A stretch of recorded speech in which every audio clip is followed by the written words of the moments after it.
আসসালামু আলাইকুম। আমরা জানি প্রথমত হুয়াই মডেলের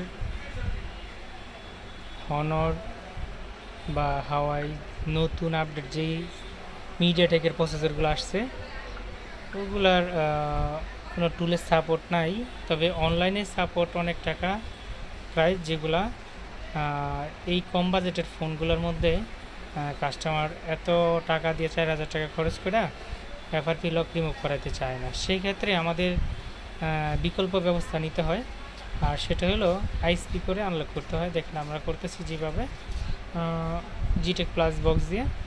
তো এইভাবে আইএসপি ছাড়া কোনোভাবেই সম্ভব না। আর এই আইএসপিগুলো করতে গেলে অনেকটা ক্রিটিক্যাল এবং খুব সাবধানতার সাথে করতে হয়, কারণ বোর্ডগুলো হলো নর্মাল। আমরা চেষ্টা করব আপনাদের ভালো কিছু দেওয়ার জন্য, এবং যদি কোনো সহযোগিতা লাগে সেক্ষেত্রে সহযোগিতা করার জন্য, হেল্প করার জন্য আমরা চেষ্টা করব। আমাদের সাবস্ক্রাইব করে আমাদের সাথে থাকবেন এবং কমেন্ট করবেন। ভালো হলে ভালো কমেন্ট করবেন, খারাপ হলে খারাপ কমেন্ট করবেন, আর কী সমস্যা আছে সেটাও বলবেন। চেষ্টা করব আপনাদের সহযোগিতা করার জন্য। আর এখানে দেখতে পাচ্ছেন আমরা যখন আনলক করলাম, আনলক করার পরে আমরা যখন সেটটা অন করতে যেতেছি তখন আমরা বিভিন্ন প্রকারের সমস্যা, যেমন লোগো হ্যাং এসে বসে যেতেছে, অফ হয়ে যেতেছে। সেই ক্ষেত্রে আমাদের করণীয় হলো এটা কোনো প্রকারের ডাটা ইক করা। ডাটা ইক না করলে এটা কী হবে, এরকমই ইক করবে। তাহলে মনে করবো যে আমরা সফটওয়্যার হয়তো ড্যামেজ হয়ে গেছে, সেই ক্ষেত্রে না। তাহলে আমরা কী করব, ডাটা ইক করবো। ডাটা ইক করার পর আমরা কিছুক্ষণ সময় ওয়েট করব। ওয়েট করার পর সেটা অন হবে। দেখতে থাকি, সাথে থাকুন।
ফাঁকে আপনাদের দেখানোর চেষ্টা করতেছি অনলাইনের প্রাইসটা।